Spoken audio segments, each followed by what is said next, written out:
noite, queridos seguidores. Mais um vídeo para o meu canal do YouTube, cujo tema é Medo, Ansiedade e Fobias. Foi um artigo que li, que foi publicado agora em 21 de julho, próximo passado.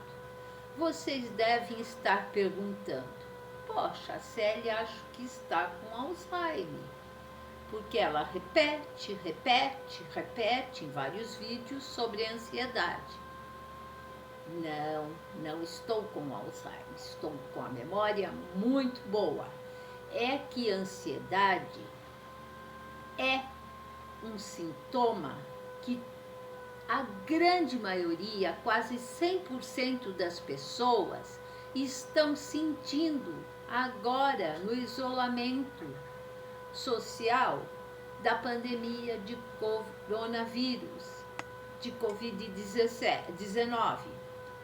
Então, por isso que repito sobre a ansiedade, no sentido de ajudar as pessoas que estão ansiosas, de como lidar com ela, ver que isso é normal, todo mundo está sentindo e que temos que tirar de letra. Portanto, vamos lá.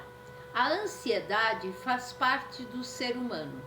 Eventos de calamidade provocados por desastres naturais ou atos de crime, de violência, terrorismo, geram um clima social de medo e ansiedade em muitos lugares.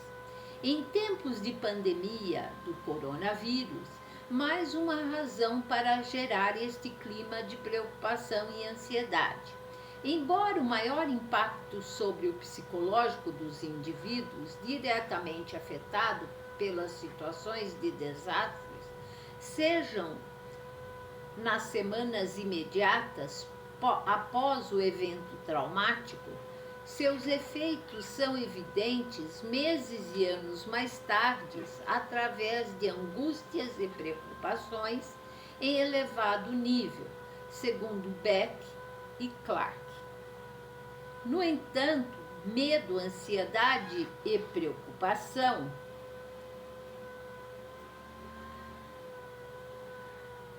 não acontece apenas diante de situações de desastre e experiências fatais. A ansiedade vem das pressões e estresse da vida cotidiana. Milhares de pessoas no mundo lutam diariamente contra a ansiedade clínica, a ansiedade que se transformou em uma doença, a princípio psíquica, já com rescaldos no físico. Ansiedade versus medo. O medo é uma emoção básica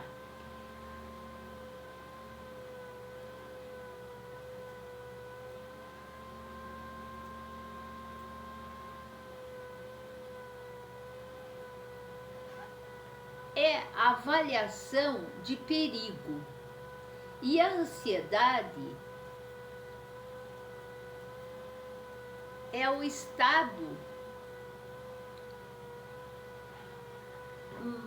emocional provocado pelo medo.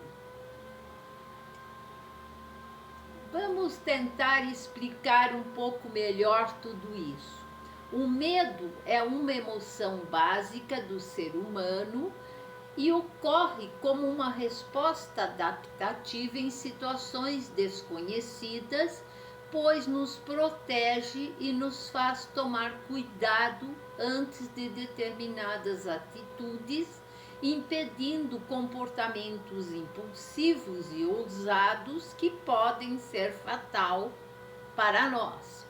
Mas também pode ser mal adaptativo quando ocorre uma situação não ameaçadora ou neutra, mas é interpretada como potencial de perigo. É como se fosse um alerta no nosso cérebro que estamos frente de um perigo. Então, quando você sentir medo, não ignore o medo, porque o medo é um alerta no seu cérebro, no seu organismo. Segundo Beck, Emery e Greenberg, O medo é um processo cognitivo que envolve a avaliação de que há um perigo real ou potencial em uma situação. A ansiedade é uma resposta emocional provocada pelo medo. Assim, o medo é a avaliação do perigo. E a ansiedade é o estado de sentimento desagradável provocado quando o medo é estimulado. Há um excesso de adrenalina em nosso cérebro, em nosso organismo, e temos sensações de sudorese, de insegurança, ficamos com as extremidades frias, geladas,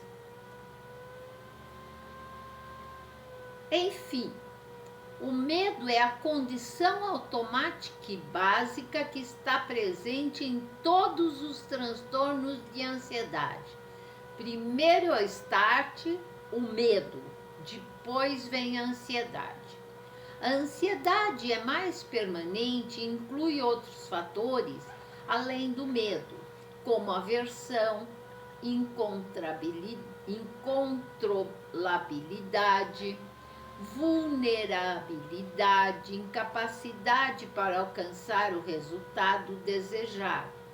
Ambos estão ligados aos pensamentos que temos com relação ao futuro, e aí podem surgir pensamentos negativos como: e se?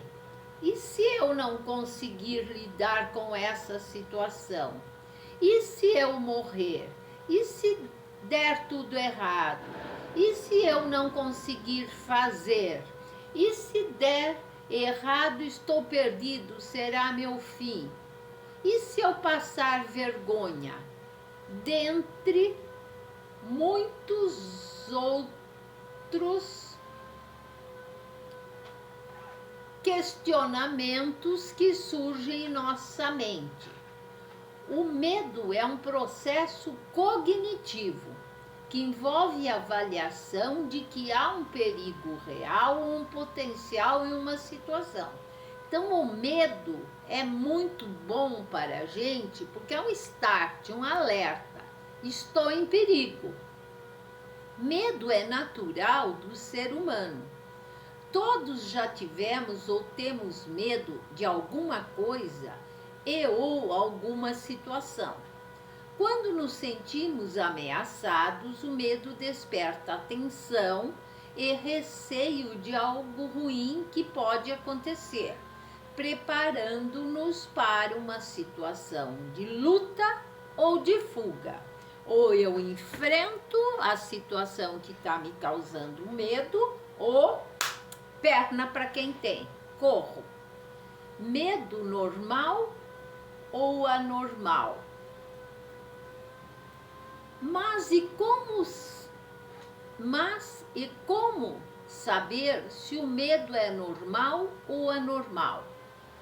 Ou em que ponto da ansiedade é excessiva e mal adaptativa? Com base nas leituras de Clark Beck, de 2012, podemos sugerir 5 critérios que podem ser usados para diferenciar o medo da ansiedade. Vamos lá. Avaliação errada de perigo é a primeira.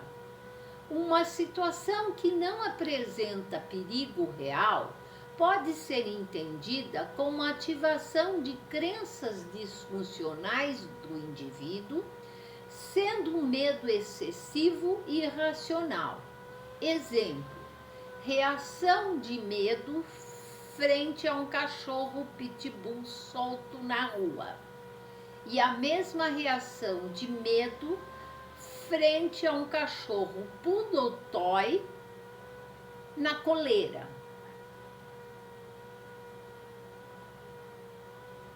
Porque nem todos os pitbulls são agressivos. Existem pitbulls que são dóceis. E se eu corro, se eu me movimento, ele vem para cima de mim com certeza.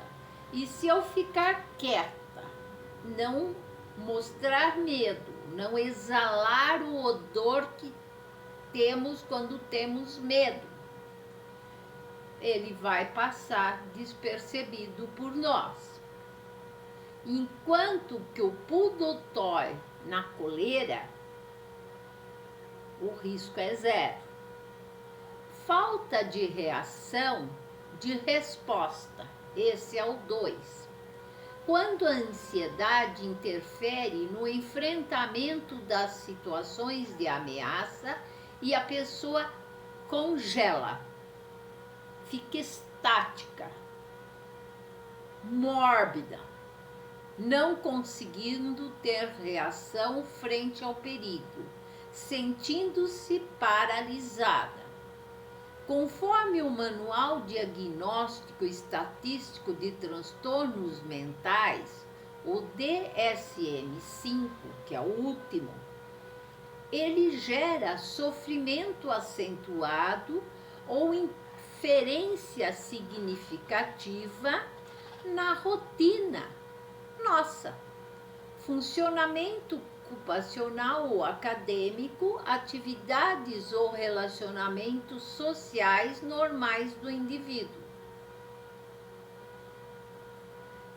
Tempo de duração é o terceiro. Quando a ansiedade é patológica, ela persiste muito mais tempo que em situações normais. Apenas de pensar em uma situação de perigo, a pessoa já sente as sensações da ansiedade, o que pode ocorrer de maneira muito frequente por um longo período. Por exemplo, uma barata. Eu tenho medo de barata. Mas é mais fácil pegar o spray e matá-la do que desmaiar, fazer um auê.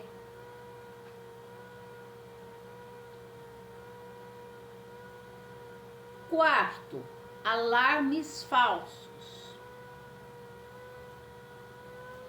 Em transtornos de ansiedade são percebidas a ocorrência de alarmes falsos, classificados como medo ou pânico acentuado, que ocorre na ausência de qualquer estímulo ameaçador da vida, segundo relata Barlow em 2002, citado por Clark Beck em 2012. 5. Hipersensibilidade a estímulo. Quando o medo é gerado através da introdução de um sinal externo ou interno que é percebido como potencial de ameaça, mesmo que em uma intensidade muito menor que o real perigo. Agora vamos falar um pouquinho sobre os transtornos fóbicos, as fobias. As fobias são classificadas como transtorno de ansiedade e são classificadas como um medo muito intenso e sem razão relacionada a situações, objetos, atividades ou pessoas. Ela é causada por uma angústia que faz com que a pessoa passe a evitar a situação que lhe dá medo e muitas vezes imaginam situações que isso pode acontecer, evitando ter contato com a situação, pois o indivíduo não pode arriscar passar pelo evento desconfortável. De acordo com o DSM, temos os seguintes tipos de fobias: Agorafobia, medo, ansiedade intenso provocado pela exposição real ou prevista a situações, exemplo, uso de transporte público, permanecer em lugares abertos ou fechados, ficar em uma fila ou no meio de uma multidão, pois tem-se pensamentos de que pode ser difícil escapar e ter auxílio se tiver algum sintoma de pânico e algum comportamento constrangedor. A fobia social é o medo, ansiedade acentuados em uma ou mais situações sociais que o indivíduo é exposto à posição de possível avaliação de outros. Teme agir de maneira que possa demonstrar sintomas de ansiedade e que poderá ser avaliado negativamente. Assim, evita-se lugares públicos, apresentar-se diante de outras pessoas, conversar com pessoas que não são familiares. Fobia específica. Medo, ansiedade acentuada em uma situação ou objetivo em particular, como, por exemplo, altura, voar, animais, ver sangue, água de rios, de mar. É comum que se tenha múltiplas fobias específicas. Crises de ansiedade e pânico. Segundo Dalgalahon, a ansiedade muitas vezes se manifesta através de crises intermitentes com o acontecimento de vários sintomas ansiosos em número e intensidade significativos. Ocorrem sintomas físicos junto com a crise de ansiedade e pânico, que é psíquica, emocional. Aceleração dos batimentos cardíacos, taquicardia, suor frio, tremores, dificuldades respiratórias, náuseas, formigamentos nas extremidades, fraqueza, mal-estar geral. Os sintomas emocionais e comportamentais podem ser sensação de morte, medo de perder o controle, sensação de estar enlouquecendo, evitar lugares específicos e medo de ataque cardíaco sem motivos. Isso pode ocorrer quando a pessoa pensa ou é exposta a uma situação que gera o seu medo. Iniciam de maneira abrupta e possuem curta duração. Porém, é uma sensação horrível descrita pelos nossos pacientes pós uma crise de pânico. Diagnóstico e tratamento. O transtorno de pânico é diagnosticado quando as crises são recorrentes e com o desenvolvimento de medo de ter novas crises, preocupação com o que pode acontecer decorrente da crise, causa sofrimento subjetivo significativo com relação ao comportamento do indivíduo, seja na vida profissional, na vida acadêmica, na vida familiar, na sua vida social e até mesmo no seu lazer. Os ataques de pânico não estão limitados aos transtornos de ansiedade. e podem ser vistos em outros transtornos mentais também. Tanto para transtorno de ansiedade quanto para transtorno de pânico, o diagnóstico é feito apenas por psiquiatra e psicólogo ou psicanalista, que definirão qual a gravidade de cada caso. Qualquer sintoma deve ser comunicado ao profissional, pois as crises não são facilmente controladas sozinha, que precisam de uma atenção profissional.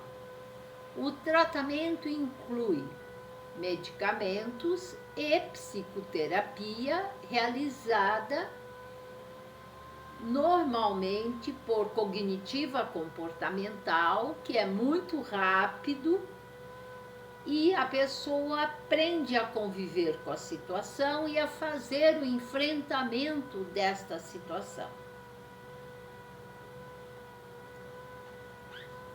A psicoterapia, a psicanálise, ajuda o paciente a compreender as causas de seus medos e assim trabalhar com ferramentas com o enfrentamento dessas situações, enquanto o medicamento funciona para reduzir os níveis de ansiedade. A terapia cognitiva comportamental, TCC, entende que a forma como pensamos sobre as coisas é o que nos faz sentir medo ou ansiosos.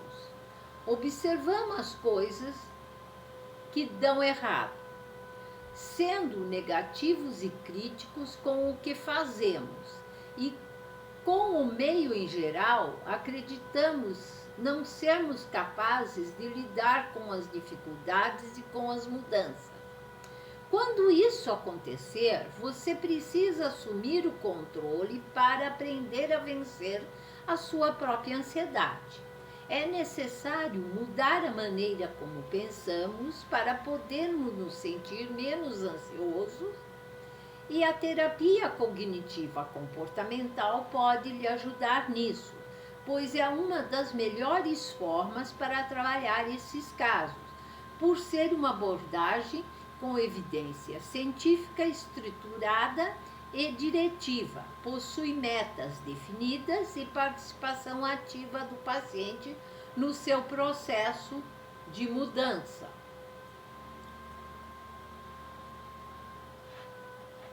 Porém, o medicamento se faz necessário porque vai interferir na química do cérebro, um deles na captação da serotonina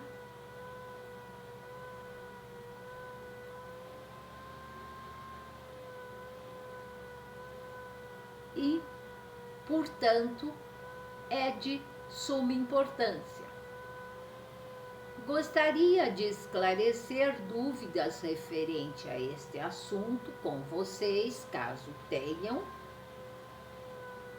Façam um comentário no vídeo lá no YouTube e estou à disposição lá para conversar com você sobre isso.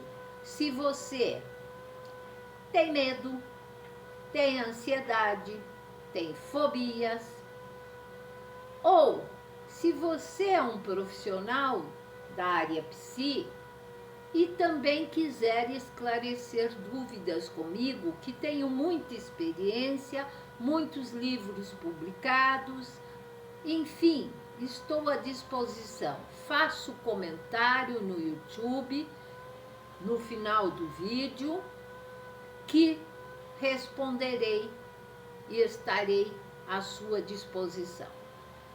Obrigada, queridos seguidores. Espero que tenham gostado.